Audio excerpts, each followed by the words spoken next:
When League of Legends came out, there were 40 playable champions to start with, most if not all of them having simplistic abilities compared to the ones we have now. Since then, the cast has been split in two, with one side consisting of champs who got visual gameplay updates to modernize their toolkits like Ryze, Nunu, Mundo, Evelynn, Warwick and such, and the other side choosing to stay the same for two reasons. One, their movesets have more or less aged pretty well, or two, they serve a purpose as gateway champions, cast members designed to give players an easy way to learn the ins and outs of the game before moving on to more complex picks if they endeavor to.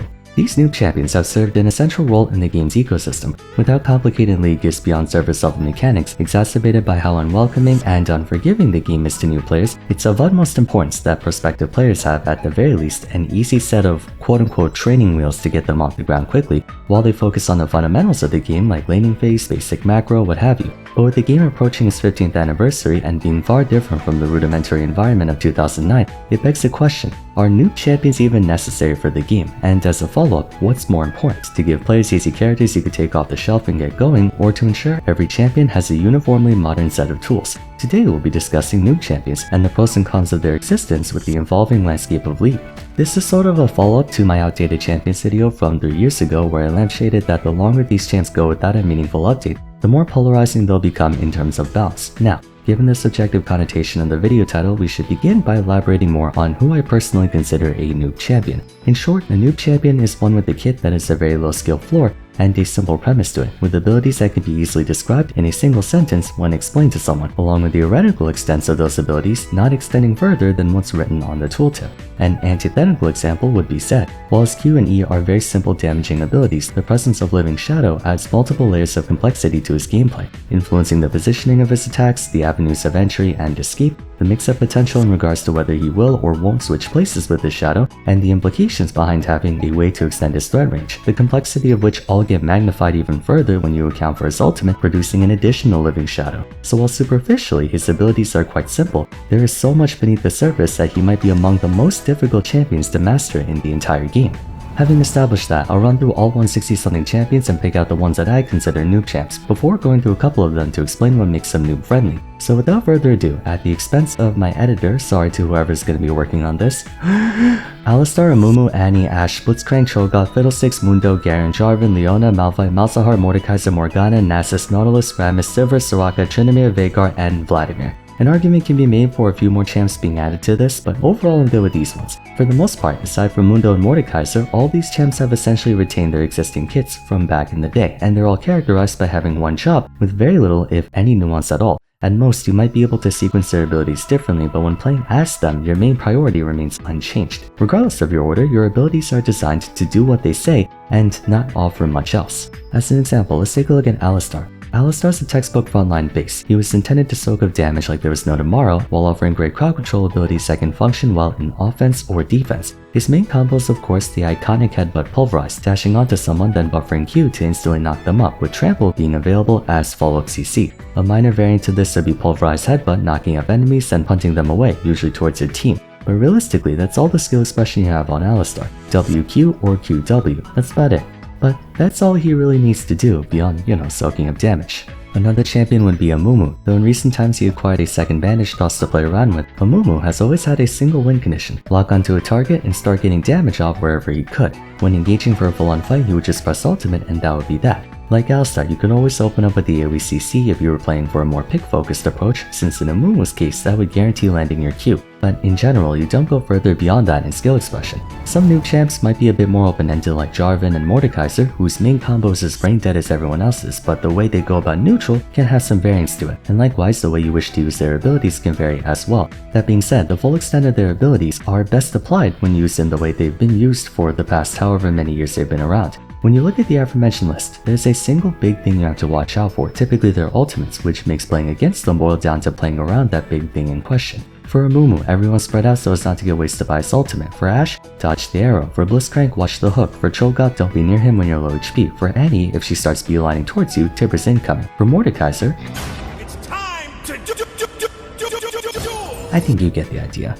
Back on topic, Noob champs serve many purposes in League that argue in favor of them staying the way they are, chief among them being, like I said earlier, their purpose as gateway champions for the game. beginner-friendly picks that players can pick up and use to facilitate their learning of the game's more intricate mechanics. In fact, it's highly recommended to start with these champs instead of more skill-expressive ones, since due to their limited range of impact, more focus has to be placed on macro mechanics, which you can then transfer over to other champions, whereas people who one-trick champs with special privileges might find themselves intent feeding when they play other champs instead of being used to getting away with mistakes that only their main can fight their way out of. When you pick up Garen, there's only so much you can do at any given point in time. You have only 1 or 2 cards to play, so for you to make the most impact, you have to know when and where to play your cards for optimal efficiency. That's where the real skill expression comes from with these champs, not how they do stuff, but when and where they do it. Developing that instinct can lend itself to mastering other champions, as you already have an understanding and appreciation for what you can and can't do. Second purpose is that noob champions are necessary for the game on account of the existence of autofill, off-rolling, and bans. Unlike a 1v1 PvP game like Smash Bros where you can rest assured you'll have your main for every game no matter what, unless you're Steve main and the tournament in question bans him, in League, there's no guarantee you'll get to play the champ or even the role you want. In solo queue, everyone's required to select 2 roles they're most comfortable with playing, their primary and secondary. Some champs of course can be played in multiple roles, also known as flex picks, but for the majority of the cast you may not be able to comfortably play your main when you get off-rolled, much less auto-filled. Noob champs can serve as a fallback on the off chance you get put in that position. These picks are so easy to play mechanically that with basic fundamentals you can contribute at least 80% as much as a person who actually mains that champion. Naturally, Soraka mains know a little more of the ins and outs of how to play her effectively, but an autofill Soraka player who understands the basics can still be credit to team. If you're an ADC main and you find yourself being forced top lane, you can take one for the team by playing Malphite, Cho'Gath, or Mundo, just being a body for the team or engaging for them. If you're autofill jungle, you can always play a Mumu and go for easy ganks and team fights. If you're a Zed main and the enemy team bans your pick, or if your team needs AP,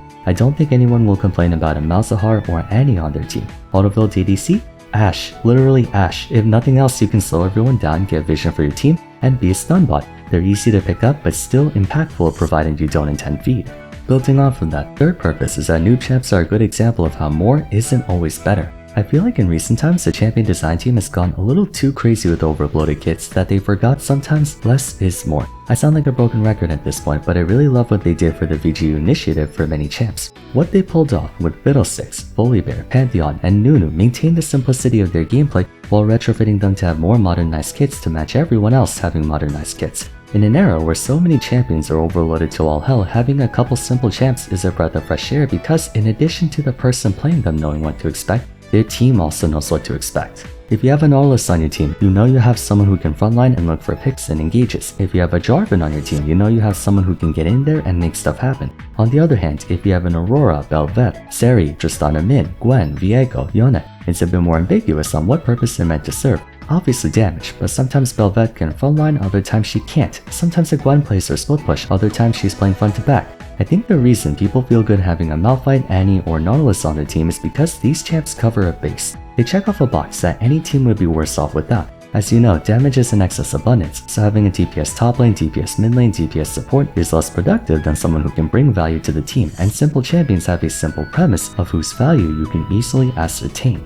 So those are some positives behind noob champions. What are some negatives? I think we can all agree that the biggest negative of a noob champion would be that their one-dimensional playstyle makes it exceedingly difficult to balance them in a way that doesn't tip them over too hard to one side, as most if not all of them are stat checkers or point and click abilities. While an overloaded champ is more prone to widespread disruption, which has been made empirically evident by the likes of Cassante, Viego, Bel'Veth, Akali, and Irelia post-rework and so on needing nerf after nerf after nerf just to get them in line, it is possible to lower the impact floor and/or ceiling without entirely compromising the champion's viability because success or failure hinges more on the player's execution than the champion's base numbers. The inverse is true for noob champions. They operate on comparatively less moving parts, meaning if you were to adjust any one of them, the impacts can be more significant than on a champion with many moving parts. For example, while I don't exactly consider Aurora overloaded, she has quite a few metrics that can be adjusted. You can of course target the base damage on her Q and E. Alternatively, you can target the max out damage on her passive. Which one though? You can go for the base damage or the AP scaling. You can target the base healing or AP ratio scaling on her spirit form. You can target the movement speed base or scaling on her passive. You can change her Q mark duration if you want. You can adjust the invisibility duration, the slow on her E.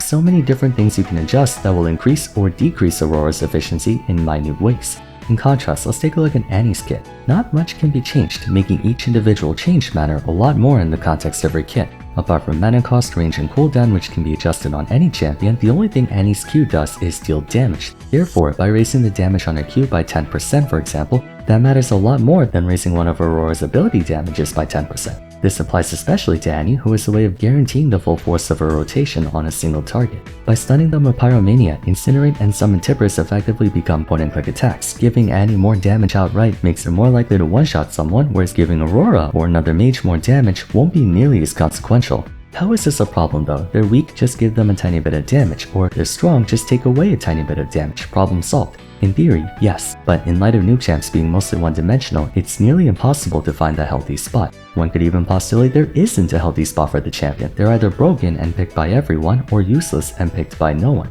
You can observe multiple noob champs having miserable win rates in high elo, while at the same time completely dominating low elo. Yorick, Mordekaiser, Dr. Mundo, Amumu, Vhagar, and Malzahar are notorious for being some of the biggest noob stompers at bottom divisions, consistently holding a win rate of like 52% or more with high pick rates to boot, and yet most of them are below average in success and representation among the upper tiers. Reason for that is what I just went over earlier. They have one job. If they're allowed to do that one job, they may as well be the best champions in the game. However, if they're not allowed to do that one job, they're the worst champions in the game. Low elo players, with all due respect of course, are terrible at playing around the win conditions of these champions, enabling them to attain those win conditions more often, giving them a higher win rate and the impression of being overpowered as a result. High elo players know exactly how to play around noob champions, preventing them from attaining those win conditions as often, giving them a lower win rate and the impression of being underpowered as a result. By affording them more numbers, even just a little, what you're essentially doing is making it easier for them to get their win condition. If you lengthen Blitzcrank's Q cooldown, you're making it harder for him to find his only win condition of making picks. Sure, he can still frontline for the team, but if that's all he's good for, you may as well play someone who can tank even better like Alistar or Leona. Raising a noob champion's power level for the sake of making them more accessible in high elos causes a stranglehold down in low elo. I've always been of the school of thought that the game should be balanced around upper divisions. All the same, Bronze, Silver, Gold, and Platinum have a measurably larger player base than Diamond, Master, Grandmaster, and Challenger, so we can't neglect that side of the community. Although the ironic thing is, not only are high elo players better at shutting down win cons, they're also good at finding them, so by giving noob champs a more lenient margin for error, they might end up pushing the champ past its breaking point and cause a massive surge in play rate up in high elo. I can't think of a better example than Jarvan the Fourth. If there's one ability that's gotten adjusted over and over and over and over, constantly fluctuating by the tiniest margins and yet having such a massive impact, it would be Jarvan's passive. Martial Cadence basically oscillates between 6 and 10%, and yet those changes result in J4 going from 46% win rate to 52% win rate overnight. Starting in 7.24, it went from 10% current health to 8. Then in 11.20, it went back down to 8. Then in 13.18, it went down from 8 to 6. Then in 14.18, it went from 6 to 7. And then a couple weeks ago, it went from 7 to 8. Because he's such a simple champion, even simple numbers changes can have massive impacts on how effective he is, especially because of the low barrier to entry to pick up and play him. So when you get strong, it's not just the people who main him who do well, but everyone now starts to play him, so therefore he becomes popular, subsequently making him top meta. So, are noob champions a bad thing in League? No, I think they're a necessary evil, but I do believe that some of them are too prone to swinging wildly in regards to meta strength, and it would be beneficial for the game if they made them less stat checky. It is possible to have beginner-friendly champs while distinguishing between a bad player and a good player for that champ. Although, at the rate new VTubers are coming out, it might take another 5 years before all these guys get fixed up. What do you guys think about noob champions though? Do you feel they're fine to have, or do you think they should all be updated? Feel free to share in the comments. That's it for today, so if you enjoyed the video, a like and subscribe would be much appreciated. Don't forget to follow me on Twitter at Vars, join my Discord server, and check out my other champion discussions if you haven't yet. But till next time, thanks so much for watching, and I look forward to seeing you again soon. Take care.